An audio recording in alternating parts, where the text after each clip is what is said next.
গাইবান্ধায় বিএনপির প্রতিষ্ঠা বার্ষিকী পালিত হয়েছে। গাইবান্ধা প্রতিনিধি মোহাম্মদ ওয়াসিম রেজার রিপোর্টে বিস্তারিত।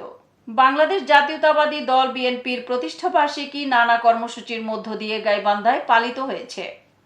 সোমবার 1 সেপ্টেম্বর দুপুরে জেলা বিএনপির উদ্যোগে শহরের বিভিন্ন কর্মসূচি পালন করা হয়।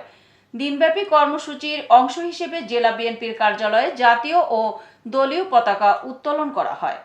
এরপর মহান স্বাধীনতার স্থপতি শহীদ প্রেসিডেন্ট জিয়াউর রহমানের প্রতিকৃতিতে পুষ্পস্তবক অর্পণ করা হয়।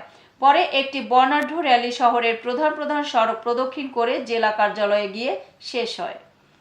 এতে উপস্থিত ছিলেন রংপুর বিভাগ বিএনপির সাংগঠনিক সম্পাদক আমিনুল ইসলাম, জেলা বিএনপির সভাপতি ডাক্তার মইনুল হাসান সাদিক, সাধারণ সম্পাদক মাহমুদুন নবী টিটুল সহ অঙ্গ ও সহযোগী সংগঠনের নেতৃবৃন্দ। এছাড়াও ঢাকাস্থ গাইবান্ধা জাতীয়তাবাদী ফোরামের সদস্য সচিব ইঞ্জিনিয়ার এটিএম মাজেদ হাসান লিটনের নেতৃত্বে একটি বর্ণাঢ্য আনন্দ র্যালি শহরের বিভিন্ন সড়ক প্রদক্ষিণ করে।